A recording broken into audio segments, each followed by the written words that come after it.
Okay, so I'm here with Matt Fuller from Christ Church Mayfair. Matt is our speaker this weekend, and we're really grateful that he's going to be joining us in person tomorrow morning.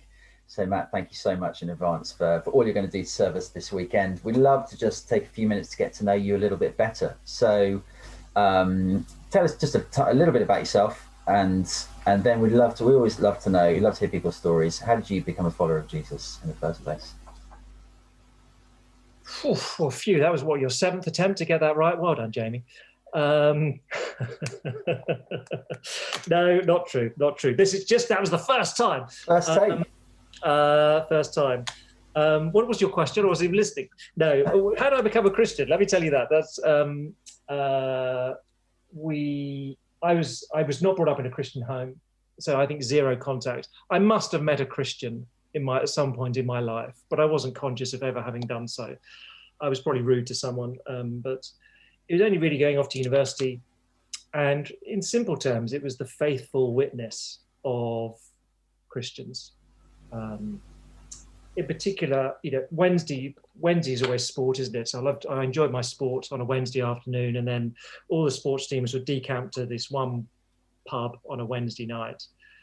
And the standard operating procedure was you had to drink 5 pints in 5 minutes just to get the evening going. From 8 o'clock, that was just, or 7 o'clock, I can't remember. Anyway, that's what you had to do, just to make sure that, that's not a good thing, by the way. But I realized after a while, one of the hockey guys, I was a footballer, but one of the hockey guys, it became this tradition that every week he'd stand on a chair and pour 5 pints over his head. And I didn't know him, but at some point I remember having a conversation with him saying, "Why do you do that? I mean, clearly you're coordinated enough to play hockey for the first 11. Why are you missing your mouth with the water, with the beer?" And he said, "Oh, I'm a Christian, and I don't want to get drunk. I say things I regret. I do things I don't want to do. I don't think God wants me to get drunk, but I don't want to be sort of, a prig about it. I want to join in, so that's what I do." And I just thought that I had a no category for that. I just thought it was so intriguing. And eventually I got to know him, a guy called Seb, and really he and one or two others got me reading the Bible, led me to Christ. Yeah. I love about that story that it was his distinctive godliness that was the draw. I think that's so often something we forget in our evangelism. And unusual. Yeah, don't do that in your office for what it's worth. It's a relationship. I mean, if you just go to a pub on your own and pour the drink over your head, that's not going to do anything for the Lord. Tell us about your family. Married to Kerry. We have one son, Nathan, who's 16. So he's currently doing his not GCSE exams. Oh yeah, okay. Whatever that means. Yeah, okay. And you are the is it vicar or rector of all of those? All of those. Führer, Prime Minister. Yeah, that's it. Leader. We can edit this for later if you want. Keep going. I think senior pastor, probably. Senior pastor. Yeah, okay. Of Christ Church Mayfair, which sounds like a lovely church. Christ Church Mayfair. Yeah. So, yeah, I think so. Tell us about your church family. So recently we celebrated 20 years. So the building has been there since 1858, I think, but was derelict from the 1990s onwards. So we got permission to go in 2001. So it's not dissimilar to you. A gang, 90 people came from St Helens in 2001 to start the church. It was very young when it started off. So I think it was only me and 3 others over the age of 27 when the church started off.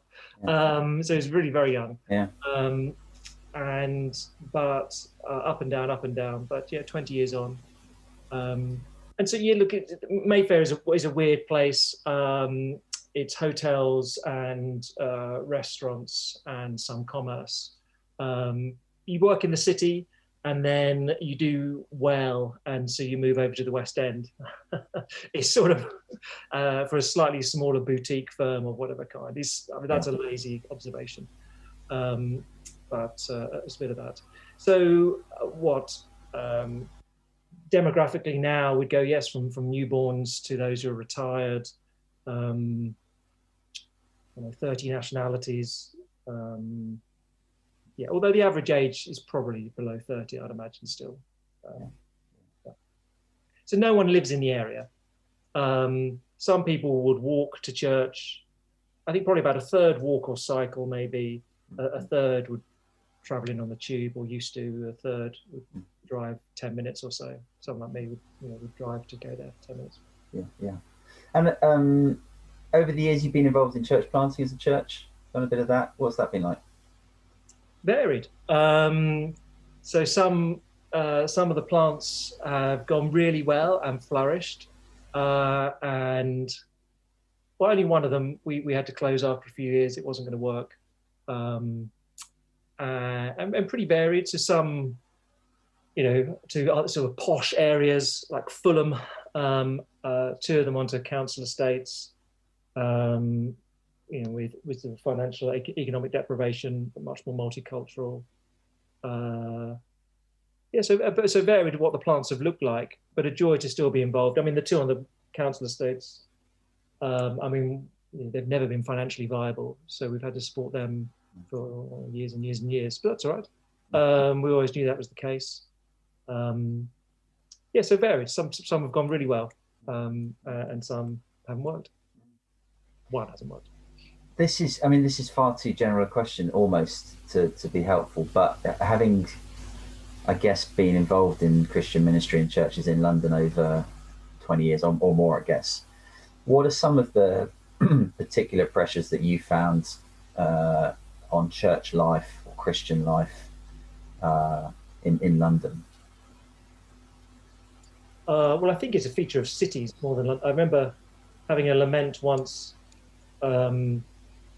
in a conversation, with Tim Keller, who some would know, has been very influential at planting in New York and other cities, and saying, George, the things that gets me down are relentlessly being short of money. So every year having a big budget shortfall related to the other, that people leave. You learn to, people may see become Christians and they leave, and for good and bad reasons. Our mantra is always, look, stay and serve, or go and serve, but serve. Don't come here and then go because I want a gravel drive. I want a Land Rover and it crunching over the sound of, pebbles. Don't do that. A little insight into your world there. What are you daydreaming about? No. Don't just daydream about the short wheelbase Land Rover. Don't do that. I grew up in rural Essex, so it was all farmland and space. My wife grew up overlooking the sea, her parents' house in Devon, so central London was never really obvious for either of us, I guess. Some will go for good reasons, some not. But people leave. That's particularly where we are in central London. It's just the nature of the area. I mean, we're in Westminster, the borough of Westminster, and they would tell you just from secular stats that a third leave the borough every year. So the church is slower than that, but has some echo of that. So people leaving is really hard. And then there's sort of financial uncertainty that comes with the constants. I was sort of lamenting to this. And Tim Keller observed, in New York over a few decades, the things that I've found hardest are people leaving and constant budget uncertainty. I said, but that's just what I said. He said, I do know that. I'm not a stupid man. He's not a stupid man. And I think those things can be hard. So, but for us at CCM, we've been around for about 20. Roughly, it goes a bit like this. This is a lazy rule of thumb, but a third of people are with us 1 to 4 years, a third 4 to 8 years, and then a third longer. And that sort of grows. The numbers shift up towards the longer end, because some have said, "We're here to stay, or we're here as long as we can be." And we recognise there are opportunities to serve a global church from London that are great. We probably can't do it forever, but we'll stay a bit longer than we plan to. Just push into that a little bit more, because I mean, you might say, oh, why not head out to rural Essex and just pastor a church out there, or head down to Devon where people will move and just live and retire and die. Why do you stay in a place where that you feel the attrition and the pressure of that? What's London's appeal for you? It's a question I've asked myself quite a few times in the last year. You know, as you know, we're just south of the river here in Lambeth is where we live, and you know, there's no garden. There's about 2 square meters of outside space, and you chat to others. They say, "Well, it's quite nice, isn't it? You're out in the garden. You got all the time." And you're thinking, "Yeah, it's not like that here." So yeah, I think why stay? I mean, there's different ways of answering that. I think that as a family, we're quite well suited to it. I mean, Kerry, my wife, is she works part-time as a solicitor and has done for years and years. Understands the pressures of what the working world, and actually, she gets it. We're quite well suited. I mean, we fit. So that's for us personally. But alongside that, why stay? I wouldn't bang the drum too hard. I think you can overstate the case.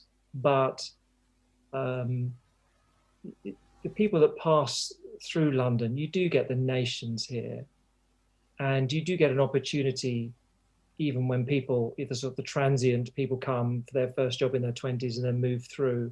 You have a job to influence. You have a chance to influence so many people with the gospel. But I think that is great.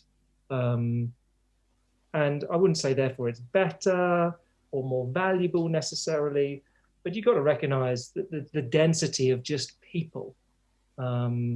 It's really attractive in North Wales, but the density of people, you can't affect numbers for the gospel in the same way. So I do think that. And therefore, you have an opportunity to influence the world, I think is right. I just think in the last year, in God's kindness, an individual or a couple has gone over into the mission field every year for the last few years. And that's, people going to the Horn of Africa.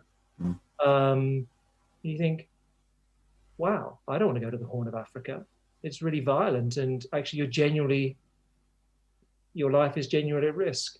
Or into Central Asia, where it's illegal to be a Christian, or the Middle East. These people have gone out, and I just think, wow. And you've been converted here in London, and picked up that the world matters to the Lord. And wow, I mean, it's just an enormous privilege, and I don't think I'd have met them in rural Essex.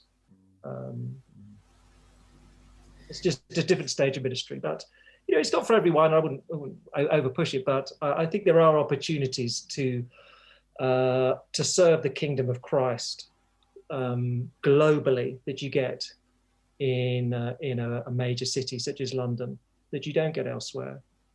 Which isn't to say that everyone's to do it for the whole of their lives, but if you're, I guess for the congregation at Crossway, saying the CCM, while you're there, you make the best use of the setting that God has put you in, and if you can stay there longer, great. Which isn't to say people do move out, but this is our mantra: so stay and serve, or go and serve. Look, if you're going in, if you're moving elsewhere, that's great. But if you're going just to fill a pew in suburban Essex, and really you're more interested in walking your 3 Labradors every morning than you are in serving the kingdom of God, just. When you tell me that you're off to do that, don't expect me to be delighted for you. So, I don't mean or anything, but if I was, I'm going to go to, we're going and we're moving here. One of their longest serving families, he's retired. She retires this summer. They're moving out to rural Norfolk, and they said, we're going to go help this church, and here's what we're going to be involved in. And we'll cry when they go, but they've got it all planned. They've lined it all up. Fantastic. They're going to serve, not just to enter dotage. Yeah, really helpful. You mentioned a couple of minutes ago COVID. I'd love to know any reflections you've got a year and a bit on from when COVID first hit, in terms of how you've seen Christians, what you think some of the struggles have been, how you've seen people thrive or not, any reflections you've got on the Christian life after a year of COVID. I'm not sure many have thrived. I think there were some who quite enjoyed the first lockdown, particularly the manically busy people. And those, we have, a few guys whose jobs oblige them to be on an aeroplane most weeks to go to whatever, Frankfurt or Stuttgart or whatever it may be, or to run a project in Marseille or something. All of a sudden they're at home and not having to fly anywhere, and they had a lot more time with their families, and they actually quite enjoyed lockdown one. I don't think anyone enjoyed the winter lockdown. I've not had anyone's, first lockdown, a few people were like, well, to be honest, I mean, don't shout about it, but I've quite enjoyed it. No one was saying that in winter. There's a bit of a magnifying glass, isn't it? I think if you're married and your marriage was struggling a little bit, then all of a sudden the temperature's turned up and it's struggling a bit more. If your just pattern of work was unsustainable, I just think all of a sudden the intensity for some, you never go anywhere but your desk, became ever more intense. So there's a sort of intensifying aspect to it. Of course, I'm sure, small groups on Zoom, and your average attendance for us has gone up, because your excuses are limited, aren't they? I'm stuck at work.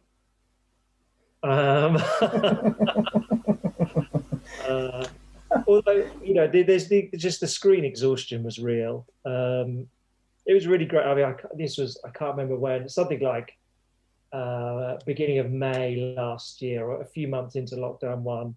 I caught up with one of our home group leaders, and he just said, it's great. He just said, yeah, man, if I'm honest, last night I just said to the group, okay, I'm really tired and I'm fed up of screens, and I am lying on the floor in the lounge and my laptop is next to me, and I'm here and I'm with you, and let's just pray tonight. I just can't do anything else. And I just there was I thought, an incredibly liberating honesty to that. I'm here because I love you and I don't want to miss you, but I've got nothing for you today. I haven't finished my study. I've just got, and I can't even bear to look at another screen. I'm just lying on the floor. And you can't do that every week, Can you do that if you're preaching on Sunday? Could you do that? Because we're still on a camera at the moment. I wonder whether I might do that next Sunday. Just lie. I think it's sort of inherent to your role to stand up and preach. I think, there's a guy who done his day job and was, was just walloped from some complexities. You can't do that every week, of course, but there's honesty to that. Yeah. I don't know. I mean, I think my biggest disappointment in the last year has been, there was a sort of initial burst of enthusiasm, wasn't there? The secular world, the number of Googles of the word prayer. Everyone's Googling prayer. And wow, look at the numbers viewing our online church. And, we were the same. What? Twice as many people viewing online as come in person. What weird. What's going on? And a lot of it was, we've got quite a lot of technical people who were able to get online quite quickly. And I think loads of people at church, their parents in Little Piddle in the Whittle, their church hadn't managed to, work out how to plug a computer into the wall. And, there's lots of parents, things like that. But really, you think, oh Lord, will people have their lives shaken by this? The certainties of life stripped away.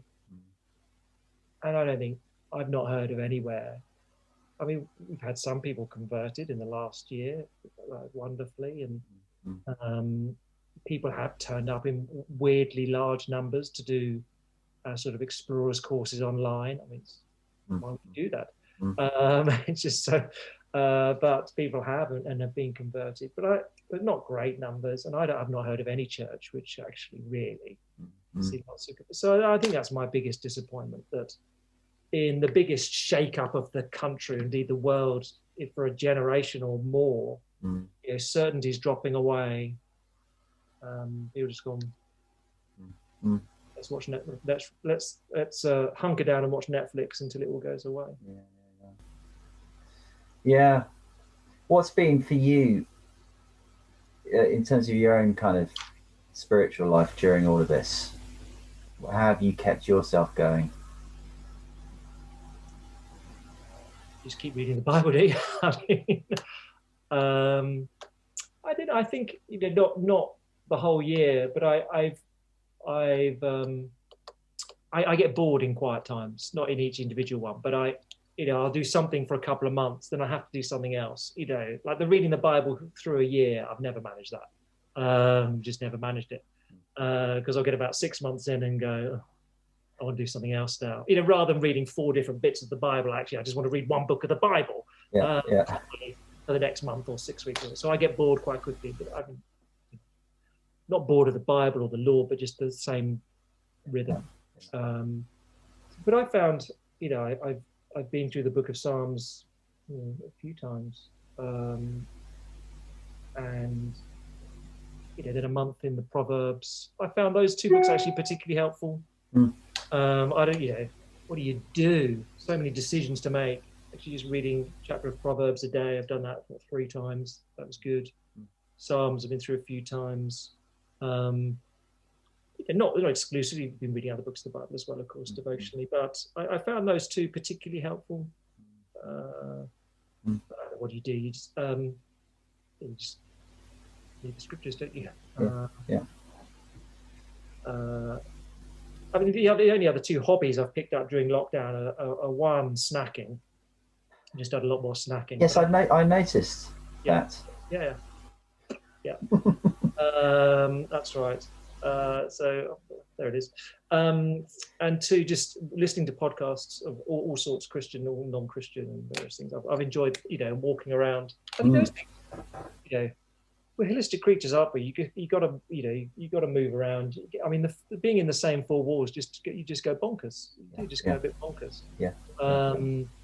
And so just I did a lot more walking, and just listening to stuff. It's just been healthy emotionally. I think it's been a good.